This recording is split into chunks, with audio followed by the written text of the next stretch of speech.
So hello guys, कैसे हैं आप लोग। आई होप आप सब बिल्कुल बढ़िया होंगे। तो एक बार फिर आप लोगों का स्वागत करते हैं एक नए वीडियो में। और आज की जो वीडियो अपन लेके आने वाले हैं वो होने वाली है CB200X पे।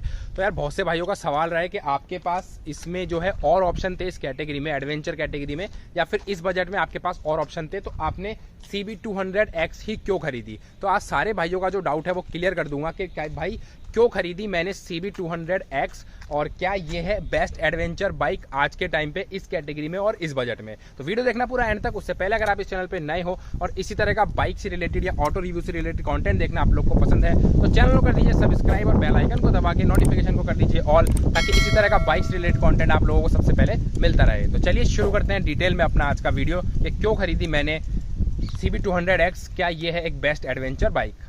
ऑल राइट, सो गाइस सबसे पहले अपन बात करें क्या ये है एक बेस्ट एडवेंचर टूरर बाइक। तो जी हाँ, इस बजट में ये बेस्ट एडवेंचर टूरर बाइक है। इसमें आपको पावर मिल रही है काफ़ी अच्छी। इनिशियल पावर थोड़ी मैं मानता हूँ कम है, लेकिन अगर आप बात करो टॉप एंड की तो टॉप एंड काफ़ी अच्छा मिल रहा है। 115-120 की स्वीट स्पीड है, जिसपे ये बिना किसी जर्क के, बिना किसी वाइब्रेशन के बहुत आराम से चलती है। तो अगर कोई भाई ये सोच रहा है कि यार इसमें 17 bhp है, पावर कम है, एयर कूलिंग इंजन है, 2 वाल्व इंजन है, तो भाई मैं आपका डाउट निकाल दूं, मन से क्लियर कर दूं कि होंडा की टेक्नोलॉजी है और कंपनियों की तरह नहीं है कि टेक्नोलॉजी भर भर के दे दी, फीचर्स दे दिए पर काम नहीं कर रहे। फीचर्स इसमें लिमिटेड है, इसमें पावर लिमिटेड है, लेकिन जो है अपने जगह पे बहुत परफेक्ट काम कर रही है। तो मुझे तो भाई पावर से रिलेटेड तो कोई इशू नहीं आया। बहुत से भाइयों ने बोला था यार अंडर पावर है भैया, अंडर पावर है, मुझे ऐसा कोई इशू अभी तक नहीं आया। बाकी बात करें कि एडवेंचर टूरर कैटेगरी में ये बाइक है, तो देखो इसकी सीट हाइट 810 mm की है, जो कि काफ़ी कंफर्ट है।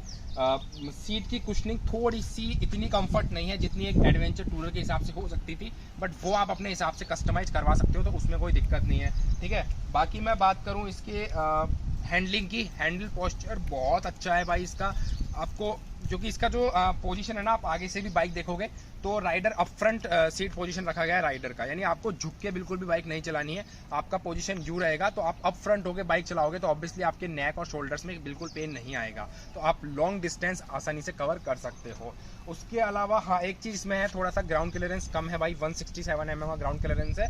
तो ऑफ रोडिंग पे जब आप जाओगे, वैसे इसको होंडा ने अर्बन एडवेंचर बाइक की कैटेगरी में डाला है, इसको आप ऑफ रोडिंग वगैरह इससे कर सकते हो, बट डेडिकेटेड ऑफ रोडिंग के लिए होंडा ने ये बाइक लॉन्च नहीं करी है। अगर आपको डेडिकेटेड ऑफ रोडिंग चाहिए तो फिर आप एक्सपल्स लो, बट उससे आप सिर्फ ऑफ रोडिंग ही कर सकते हो।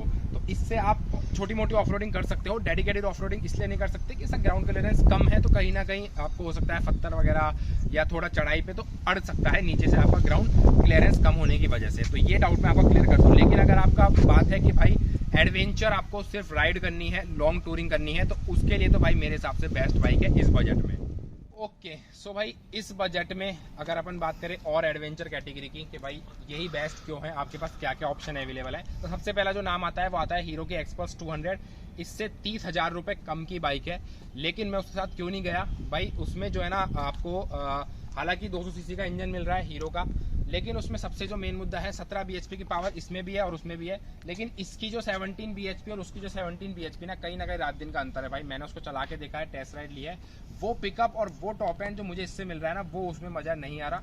उसके अलावा एक जो सेकंड पॉइंट है वो एक डेडिकेटेड ऑफ रोडिंग बाइक है, उससे आप लॉन्ग राइड कर सकते हो, मैं मना नहीं कर रहा, नहीं कर सकते, बहुत से लोगों ने करी है, लेकिन आपको उससे प्रॉब्लम होगी। उसका सबसे बड़ा रीजन है उसका स्पोक व्हील, और जो हाईवे पे जब आप उसको चलाओगे तो स्टेबिलिटी, एक स्पीड के बाद स्टेबिलिटी उतनी नहीं बना पाता है। टायर साइज पतला है, बाइक भी काफ़ी ज़्यादा हल्की है, तो वो स्टेबिलिटी हाईवे पे लॉन्ग राइड पे एक स्पीड के बाद नहीं आ पाती जो आपको इससे मिल रही है। हाँ, अगर आपको डेडिकेटेड ऑफ रोडिंग वाली बाइक चाहिए तो वो बेस्ट ऑप्शन है, उसमें ग्राउंड क्लियरेंस भी काफ़ी अच्छा है, सीट हाइट भी काफ़ी अच्छी है।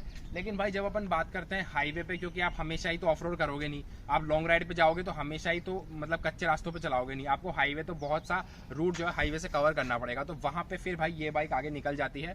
उसको आप 100 की स्पीड पे भी लेके जाओगे तो आपको पता लगेगा कि इंजन से वो जर्क आ रहा है, तो उस चीज़ की वजह से अपन ने उस बाइक को जो है आउट कर दिया इस सेगमेंट में। आगे एक और ऑप्शन अपने पास था, पल्सर F250, इसी रेंज में आ रही थी, बट मैं उसको एक डेडिकेटेड जो है मतलब एडवेंचर कैटेगरी की बाइक नहीं मानता। उससे आप कर सकते हो, यानी लॉन्ग राइड वगैरह कर सकते हो, ऐसा कोई दिक्कत नहीं है, बट उसमें यार एक तो 24 bhp की पावर, माइलेज ऑब्वियसली कम है, प्लस बजाज की बाइक मैंने चला रखी है 150F, उसका जो इंजन है ना, एक स्पीड के बाद वो रिफाइनमेंट नहीं आता जो आपको होंडा से मिल रहा है। जैसा मैं बार बार कह रहा हूँ, इसको 115 120 पे भी चला रहा हूँ ना, इसका इंजन इतना रिफाइन चल रहा है, तो वो चीज़ मुझे बजाज से नहीं मिलती। मुझे पता है, मैंने उसको चला के देखा है, और दोनों के पिकअप में ज़्यादा फर्क नहीं है। टॉप एंड में थोड़ा सा फर्क है, जो आपकी F250 थोड़ी सी आगे जाती है, तो इतना आगे कोई जो है टॉप एंड चलाता नहीं है हाईवे पे रेगुलर। कंटिन्यूसली आप 110 115 से ऊपर नहीं जाते, तो इसीलिए जो है बजाज से भी मैं हट गया। अब बात करें एडवेंचर, डेडिकेटेड एडवेंचर कैटेगरी में अपने पास दो और ऑप्शन थे, एडवेंचर 250 और एक था अपने पास जो V-Strom 250 अभी नहीं आई है, लेकिन वो दोनों यार पहले ही बाहर थी, क्योंकि दोनों बजट से बाहर है। एडवेंचर 250 के लिए, KTM एडवेंचर 250 के लिए 1 लाख रुपए एक्स्ट्रा देना पड़ता, और V-Strom अभी लॉन्च हुई है, पता नहीं भाई कैसा क्या चीज़ है। और सुजुकी का मैंने इतना कभी चलाया भी नहीं, तो सुजुकी पे मैं इतनी जल्दी ट्रस्ट नहीं कर सकता था कि भाई अभी नई बाइक लॉन्च होते ही मतलब मैं उसको ले लेता, और अभी शोरूम्स में वो अवेलेबल भी नहीं थी। तो ये कुछ रीज़न रहे जिसकी वजह से मेरे हिसाब से भाई आज के टाइम पे अगर आपका बजट है 2 लाख के अंदर, तो ये है सबसे बेस्ट एडवेंचर बाइक। थोड़ी बहुत कमियां देखो हर बाइक में होती है, तो मैं मानता हूँ ऐसी नहीं कि ये बिल्कुल परफेक्ट है, थोड़ी बहुत कमियां हैं, लेकिन अगर आपका इस बजट में आपको एक एडवेंचर कैटेगरी की बाइक चाहिए, तो भाई आप जा सकते हो इस बाइक के साथ। तो अपना यही वीडियो था, और बहुत से भाइयों का जो सवाल था कि भाई क्या ये बेस्ट एडवेंचर कैटेगरी की बाइक है, हीरो एक्सप्रेस ले लेते, ये ले लेते, वो ले लेते, तो उस सवाल का यही क्लियर जवाब है कि मैंने जो आपको पॉइंट्स बताए उन पे ये बाइक खरी उतर रही थी, और सारी बाइक जो है अपने पॉइंट्स पे खरी नहीं उतर रही थी। तो यही था अपना वीडियो अगर आप लोगों को पसंद आया हो तो वीडियो कर देना लाइक, और अगर इसी तरह का बाइक से रिलेटेड कंटेंट देखना आप लोग को पसंद है, तो आपको पता है क्या करना है, लाल बटन को दबा के ग्रे करना है और नोटिफिकेशन को करना है। और तो मिलते हैं नेक्स्ट वीडियो में, till the time ride safe and always wear a good quality helmet. Good bye.